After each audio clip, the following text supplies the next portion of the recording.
कहानी की शुरुआत होती है कनाडा से, जहां सरकार ने एक से ज़्यादा बच्चे पैदा करने पर बैन लगा दिया है। किसी को भी दूसरा बच्चा पैदा करने की इजाज़त नहीं है, फिर चाहे उनका पहला बच्चा मर ही क्यों न गया हो। इस कानून को जो भी तोड़ता है उसे देश की सबसे खतरनाक जेल फोर्ट्रेस में भेज दिया जाता है। कनाडा और यूएसए के बॉर्डर पर बहुत टाइट सिक्योरिटी होती है, पूरी तलाशी लेकर ही लोगों को आगे जाने दिया जाता है। वहीं एक कार में हम जॉन ब्रिक को देखते हैं, जो एक फौजी हुआ करता था। की पत्नी कैरन भी उसके साथ थी। कैरन ने अपने कोट के नीचे मैग्नेटिक जैकेट पहनी हुई थी। असल में वो प्रेग्नेंट है। वो यहाँ से दूर जाकर अपने दूसरे बच्चे को जन्म देना चाहती है। इस जैकेट की मदद से चेकिंग के दौरान उसकी असलियत बाहर नहीं आएगी।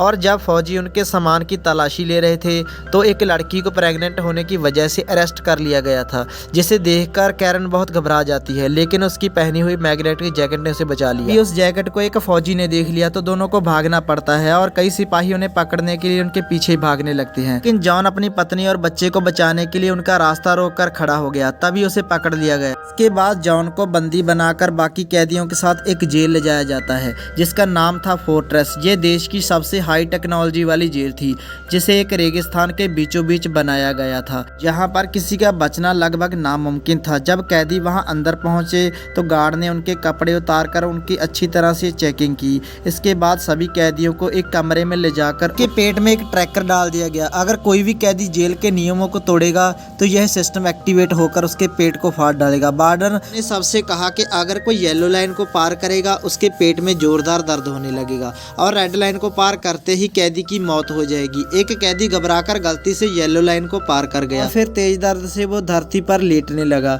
उसे कुछ समझ नहीं आ रहा था और उसने गलती से येलो लाइन के बाद रेड लाइन को भी क्रॉस कर दिया। अब उसका पेट तेजी से फूलने लगा। कुछ ही देर बाद उसका पेट धमाके से फट गया। अब सभी कैदी लिफ्ट से अंडरग्राउंड जेल में पहुंचते हैं, जो धरती के 30 फ्लोर नीचे जाकर होती है। जॉन को नीनो नाम के कैदी के साथ Z10 नाम का रोबोट सेल में लेकर आया। कैदियों को बाहर जाने और रोकने के लिए लेजर बीम भी लगाए गए थे। जॉन जब आगे चलकर अपने सेल में पहुंचता है तो वो वहां डी-डे और इब्राहिम नाम के व्यक्ति से मिलता है। रात को सोने से पहले इब्राहिम जॉन को चेतावनी देकर कहता है कि कोई भी सपना ना देखे। रात को सोने के बाद एक रोबोट वहां आता है। उसने जॉन के दिमाग की स्कैनिंग करके उसके सपने तक पहुंच जाता है। जॉन सपने में अपनी पत्नी कैरन को देख रहा था और मॉनिटरिंग रूम में पो ने भी उसका सपना देखा।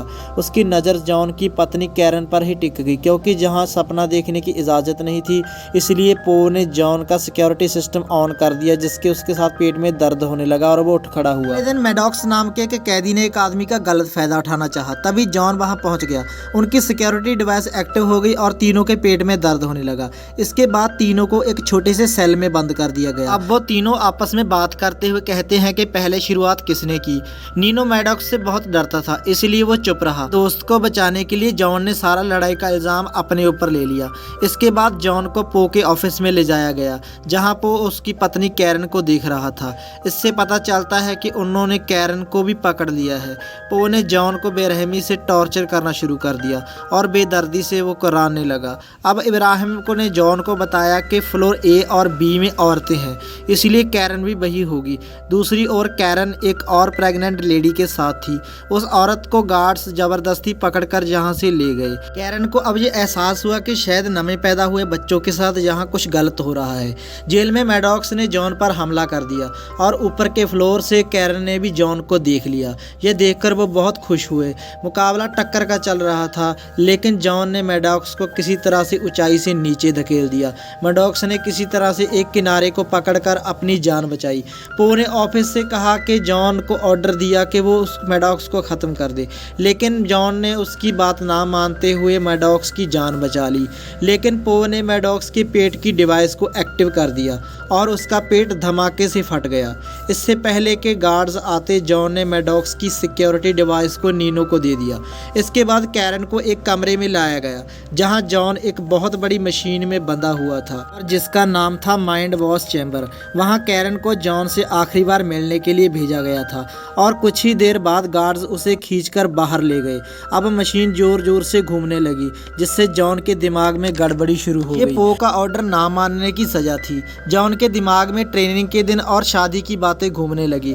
अब 3 दिन बाद पो ने कैरन को अपने ऑफिस में बुलाया कि पो ये समझ नहीं पा रहा था कि जॉन 3 दिनों से उस मशीन मशीन पर कैसे टिका हुआ है।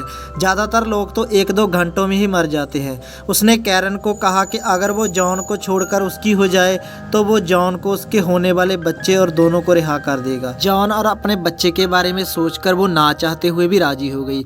जब जॉन अपने सेल में पहुंचा तो वो जिंदा लाश बन चुका था। वो किसी से कोई बात नहीं करता था, जहाँ तक कि वो किसी तरह की कोई उसे दर्द महसूस होना भी बंद हो गया था। कैरन अब पो के साथ रहने लगी थी। एक रात उसने देखा कि पो बहुत सारी तारें अपने शरीर के साथ जोड़कर बैठा है। पता चलता है कि पो को एक एडवांस ह्यूमन बनाया गया था। उसे ना कुछ खाने पीने की जरूरत है ना ही सोने की, बस महीने में एक बार तार जोड़कर वह एनर्जी ले लेता है। यही उसकी खुराक है। जेल में पैदा होने वाले सभी बच्चों के साथ भी यही किया जाता है। उन्हें एक एडवांस ह्यूमन बना दिया जाता है ताकि धरती पर खाने पीने की जरूरत की चीज़ों की कमी ना पड़ सके। ये सुनते ही कैरन के होश उड़ गए। अब 4 महीने हो चुके थे लेकिन जॉन की हालत में कोई भी सुधार नहीं था। इब्राहिम ने उसे बताया कि कैरन का पेट अब बढ़ने लगा है और जल्दी ही उनका बच्चा इस दुनिया में आ जाएगा। उन्होंने कोई हरकत तो नहीं की लेकिन उसकी आंख से आंसू टपक पड़ा। क्योंकि जॉन कोमा में है इसलिए उससे सारी बात सुनाई देती है। उस रात कैरन ने पो को रिझाकर खूब शराब पिलाई और उसे बेहोश कर दिया। फिर वो कंट्रोल पैनल के जरिए उसके सपने में पहुंची, जहां बचपन में जॉन एक गड्ढे में फंसा हुआ था। कैरन ने सपने में जॉन को गड्ढे से बाहर निकाल दिया, जिससे असलियत में उसे होश आ गया। उसके साथी उसे ठीक देखकर बहुत खुश हुए। जॉन ने कैरन के साथ जेल से भागने के लिए इब्राहिम की मदद मांगी। इब्राहिम जॉन के लिए जोखिम उठाने के लिए तैयार हो गया। जॉन के ठीक होने की खबर जब कैरन को पता चली तो वो बहुत खुश हुई। बाद में नीनो ने जॉन को वो सिक्योरिटी डिवाइस दिया जो उन्होंने मैडॉक्स के शरीर से लिया था। असल में उनका दोस्त डी-डे जेल में आने से पहले कंप्यूटर्स में बहुत माहिर था। डिवाइस की अच्छी तरीके से जांच की। इसके बाद कैरन ने पो के कैबिन में से एक हीरे जैसी दिखने वाली चीज़ को चुरा लिया। वो पकड़ी ही जाने वाली थी कि उसने अपनी चीज़ को मुंह में छिपा लिया। अगले दिन उसने हीरे जैसी चीज़ को इब्राहिम को देकर जॉन तक पहुंचाने के लिए कहा। असल में हीरे जैसे दिखने वाली ये चीज़ पूरी जेल का डिटेल्ड नक्शा था।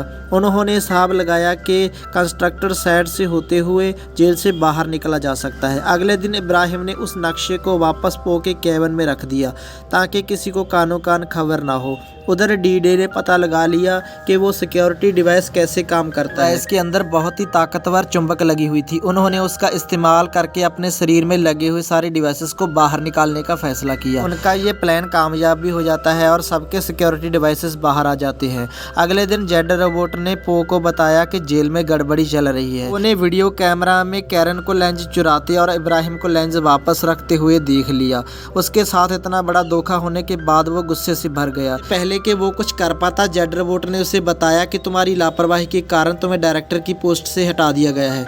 उधर जॉन की टीम भागने की तैयारी में लग गई। सबने अपने अपने सिक्योरिटी डिवाइसेस निकालकर कंस्ट्रक्शन एरिया की पाइपलाइन पर लगा दिए। आपस में लड़ाई करने की एक्टिंग करने लगे। जब जेड रोबोट को इस लड़ाई के बारे में पता चला तो उसने डिवाइसेस एक्टिवेट कर दिए, लेकिन उनके सिक्योरिटी डिवाइसेस तो पाइप पर लगे थे, इसीलिए जोरदार धमाके से पाइप फट गई और वहां से भागने का रास्ता बन गया। इससे पहले कि वो भाग पाते, पो ने कंट्रोल रूम से बेहद गर्म हवा छोड़ दी। दूसरी तरफ हाईटेक रोबोट्स ने कैदियों पर गोलियां बरसाना शुरू कर दिया और वो सभी लोग पाइप में फंस चुके थे। स्थिक्स नाम का एक कैदी घबरा जाता है और वो जेल की तरफ वापस जाने की कोशिश करता है तो रोबोट्स उसे गोलियों से छल्ली कर देता है। दूसरी तरफ हम इब्राहिम को देखते हैं जो जेल में कैरन को लेने पहुंचा। उसी वक्त पो वहां आ गया।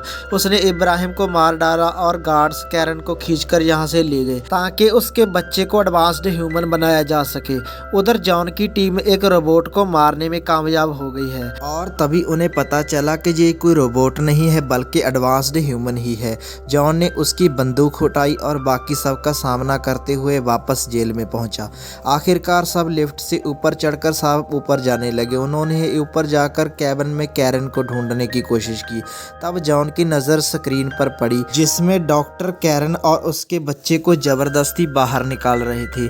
जॉन ने पो को धमकाते हुए कहा कि ऑपरेशन बंद करवाए। तभी एक रोबोट उन पर हमला कर देता है और ऐन मौके पर सभी परा हट जाते हैं तो गोलियां पो को लग जाती हैं, उसकी मौत हो जाती है। इसके मरने के बाद डी-डे ने डॉक्टर्स को रोकने की कोशिश की लेकिन ऐसा करने से पहले एक सिपाही ने उसे गोली मार दी।